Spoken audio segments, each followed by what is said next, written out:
Темір қақпа тарс жабылған сәтте, Эмили Харпер жүрегінде бір нәрсе үзілгендей болды. Бұл тек түрменің есігі емес еді, бұл оның өткен өміріне қойылған нүкте секілді көрінді. 7 жыл. 7 жыл 4 ай.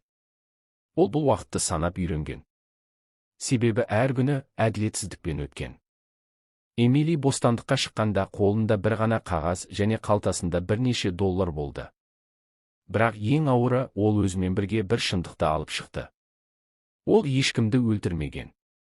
Қала оны суық қарсы алды. Лондон өзгерген. Адамдарда. Ешкім оны күтпеді. Ешкім сенбеді. Бұрынғы үйіне барған кезде, есікті бейтаныс адамдар ашты. Кешіріңіз, бұл үй біздікі. Сіз қателескен шығарсыз. Осы сәтте Эмили түсінді. Оның өмірі тек түрмеде ғана емес, сыртта да жойылған. Бірнеше күннен кейін ол қаланың шетінде орналасқан ескі құрылыс вагончегінде өмір сүре бастады. Қасында 2 адам болды. Джексон бұрынғы инженер, тағдыр сындырған. Оливер бір кездері университетте физикадан сабақ берген, бірақ өмірден адасқан. Олар бірге күнелтті. Қоқыстан картон жинап темір өткізетін. Бір күні бәрін өзгертетін оқиға болды. Сол күні Оливер қоқыстың арасынан ескі телефон тауып алды. Мынау әлі жұмыс істейтін сияқты. Олар оны зарядқа қосты. Экран жанып, өмірге келгендей болды. Бірнеше секундтан кейін видео ашылды. Эмили тынысы тарылып қалды. Экранда оның күйеуі Даниэль Харпер тірі, күліп тұр. Басқа елмен. Видеоның күні 2 ай бұрын. Бұл мүмкін емес. Сыбырлады Эмили. Себебі дәл осы адам үшін ол түрмеде отырған. Өлтірген үшін. Өткеннің қараңғы сыры. Даниэль бай, харизматикалық кәсіпкер. Олар танысқанда Эмили оған толық сенді. Ол оған махаббат емес, жоспар болды. Кейін белгілі болғандай. Ол Эмилидің байлығын иемденгісі келген, оның үйін, мұрасын, барлық дүниесін ол өз өлімін қолдан ұйымдастырған, ал Эмилиді кінәлі етіп көрсеткен. Бұл жай қылмыс емес еді. Бұл мінсіз қойылған спектакль еді. Сол түні ол ұйықтай алмады. Телефонды қолынан түсірмеді. Бұл жай ғана дәлел емес. Бұл менің өмірімді қайтару мүмкіндігі. Келесі күні Эмили полицияға барды. Бірақ бәрі бірден сенбеді. Видео жалған болуы мүмкін. Сіз бұрын сотталғансыз. Бірақ бір детектив, Майкл Рейнольдс, оның көзіндегі шындықты көрді. Егер бұл рас болса, біз үлкен қателік жасағанбыз. Тергеу басталды. Және шындық біртіндеп ашылды. Даниэль бірнеше қалада алаяқтық жасаған, әрдайым жалғыз әйелдерді нысанаға алған, жаңа өмір бастау үшін бұрынғысын жойып отырған. Ол өзін қайта-қайта өлтіріп, жаңа тұлғада өмір сүрген. Эмили оны сотта көрді. Ол алғаш рет қорыққан еді. Сен қалай тірі қалдың? Деді ол сыбырлап. Эмили жай ғана жауап берді. Шындық ешқашан өлмейді. Даниэль ұзақ жылдарға сотталды. Эмили ақталды. Бірақ ең қызығы, бұл оқиға ресми құжаттарда толық жазылмады. Неге? Себебі тергеу барысында бір нәрсе анықталды. Даниэль жалғыз болмаған. Оның артында үлкен схема тұрған. Әлі де бостандықта жүрген адамдар бар. Эмили кейінірек былай деген екен. Мен түрмеде отырған кезде өзімді жоғалттым деп ойладым. Бірақ шындық мен емес, оларды әшкереледі. Эмили сот залынан шыққанда адамдар оны басқа көзбен қарай бастады. Бұрын қылмыскер. Қазір әділетсіздіктің құрбаны. Бірақ оның ішінде бір ғана ой тыныштық бермеді. Бұл оқиға мұнымен бітпейді. Даниэль Харпер түрмеге жабылды. Барлығы аяқталғандай көрінді. Бірақ бір аптадан кейін Эмилиге белгісіз нөмірден хабарлама келді. Сен шындықтың тек жартысын ғана білесің. Ол қатып қалды. Қолдары дірілдеп телефонды қайта қарады. Тағы бір хабарлама. Егер өмір сүргің келсе, өткенді қазба. Эмили бірден детектив Майкл Рейнольдсқа барды. Майкл хабарламаны көріп, бірден түсінді. Бұл жай қорқыту емес. Біреу сені бақылап отыр. Даниэль ме? Жоқ, деді ол баяу. Ол қазір темір тордың ар жағында. Бірақ оның артында тұрған адамдар олар әлі бостандықта. Жасырын желі келесі күндері олар тергеуді жалғастырды. Даниэльдің бұрынғы істерін қайта ашқанда бір қызық нәрсе байқалды. Барлық құрбандардың ортақ белгісі бар еді. Жалғыз әйелдер мұраға ие болған әлеуметтік тұрғыда қорғалмаған, бірақ ең қорқыныштысы кейбір істерде өлі деп танылған адамдар тірі болуы мүмкін деген күдік болды. Бұл жай алаяқ емес, деді Майкл. Бұл ұйымдасқан схема. Күтілмеген айғақ бір түні Оливер Эмилиге келді. Қолында тағы бір құрылғы бар еді, ескі флешка. Мен оны сол телефонның қаптамасынан таптым. Бұрын байқамадым. Флешканы ашқанда ішінде құжаттар болды. Бірақ олар қарапайым файлдар емес еді. Кодтар, тізімдер, аты жөндер және бір папка. Проект Роберт Эмилидің жүрегі тоқтап қалғандай болды. Файлды ашқанда тізім шықты. Сол тізімде өзінің аты тұрды. Бұл не деген сөз? Оливер ауыр күрсінді. Бұл жаңа өмір беру жүйесі сияқты. Бірақ заңсыз. Өте заңсыз. Шындықтың түбі, Майкл бұл ақпаратты көргенде үнсіз қалды. Сосын жай ғана айтты. Егер бұл рас болса, онда кей адамдар әдейі жоғалып, жаңа тұлға алып жүрген. Ал кейбіреулер олардың орнына кінәлі болып кеткен. Эмили көзін жұмды. Мен солардың бірі болдым. Қауіп жақын. Сол түні Эмили үйіне қайтқанда есігі ашық тұрды. Ішінде жарық өшіп тұрған. Тыныштық. Тым тыныш. Ол баяу ішке кірді. Және қабырғада жазуды көрді. Сен тоқтамасаң келесі боласың. Осы сәтте артынан дыбыс шықты. Біреу бар еді. Эмили жүгіріп сыртқа шықты. Көшеде қара көлік тұрды. Ішінде біреу отырған. Бірақ ол жақындаған сәтте көлік тез кетіп қалды. Келесі күні Эмили Майклға айтты. Мен қашпаймын. Бұл адамдар менің өмірімді ұрлады. Енді мен олардың шындығын ашамын. Майкл оған қарады. Бұл қауіпті. Иә. Сонда да дайынсың ба? Эмили басын изеді. Мен бәрінен айырылдым. Енді қорқатын ештеңе жоқ. Жоғалғандардың ізі, олар тізімдегі адамдарды іздей бастады. Кейбірі расымен жоғалған. Бірақ ең қорқыныштысы, бірнеше адам ресми түрде өлді, бірақ жаңа атымен басқа қалада өмір сүріп жүрген. Бұл тек қылмыс емес еді. Бұл жүйе еді. Бір күні Майкл асығыс келді.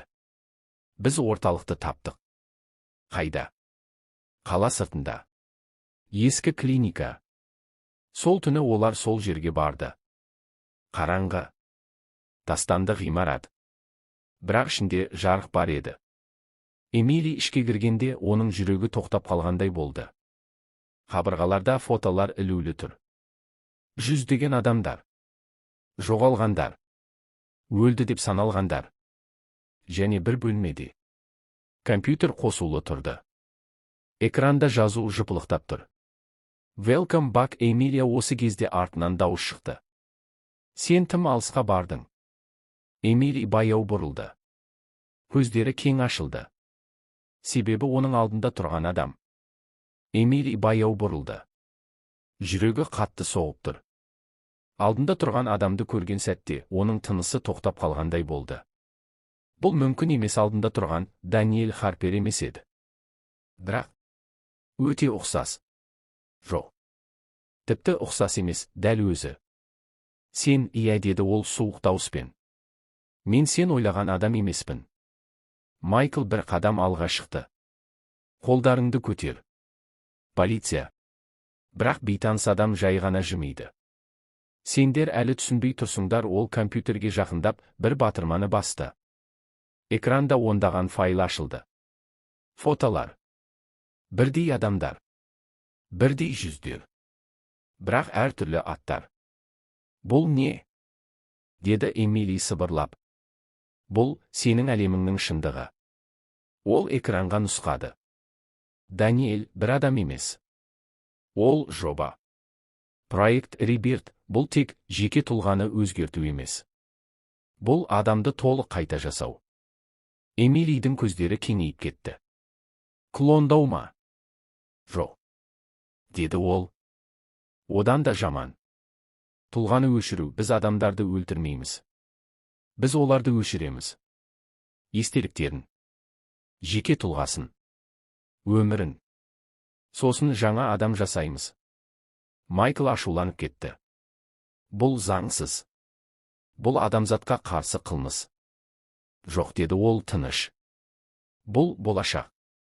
Эмилидің құпиясы. Бейтаныс адам Эмилиге жақындады. Тым жақын. Сен неге таңғаласың? Сен де осы жобаның бір бөлігесің. Эмили артқа шегінді. Жоқ, ол экранды бұрды. Файл ашылды. Эмилия. Субъект 47 ішінде. Психологиялық профиль, нейрокарта, жад өзгерістері. Сен бұрынғы Эмили емессің. Сен қайта жазылған нұсқа. Жалған. Деп айқайлады ол. Онда неге кейбір естеліктерің анық емес? Неге кей сәттерді есіңе түсіре алмайсың? Эмили үнсіз қалды. Себебі ол рас еді. Ми түбіндегі шындық кенет оның басы айналып кетті. Көріністер. Жылдам. Бірінен кейін бірі. Ақ бөлме, жарық шам, біреудің дауысы. Резет комплете. Айнадағы бөтен адам жоқ. Деп айқайлады Эмили. Майкл оны ұстап қалды. Эмили. Өзіңді ұста. Бейтаныс адам тыныш қарап тұрды. Сенде таңдау бар. Бізге қосыласың. Жаңа өмір аласың. Барлығын ұмытасың. Немесе біз сені қайта өшіреміз. Тыныштық. Майкл сыбырлады. Оған сенбе. Эмили көзін жұмды. Барлығы жалған ба?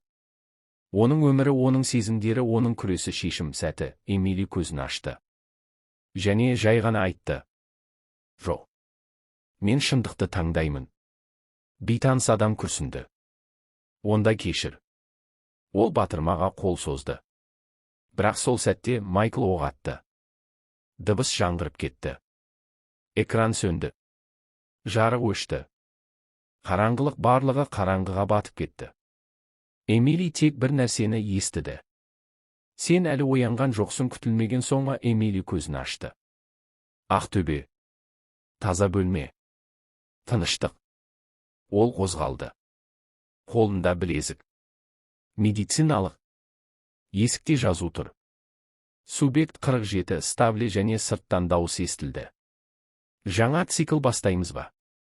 Біреу жауап берді. Иә. Бұл жолы ол бәрін ұмытады. Эмилидің көзінен бір тамшы жас ақты. Себебі ол бәрін естіп тұрды. Ояну немесе қайта бастау. Эмили көзін жұмып жатты. Бірақ бұл ұйқы емес еді. Бұл күтуді үйренген адамның тыныштығы еді. Ақ бөлме. Таза. Суық. Тым мінсіз. Төбеде ақ шам жанып тұр. Ешқандай көлеңке жоқ.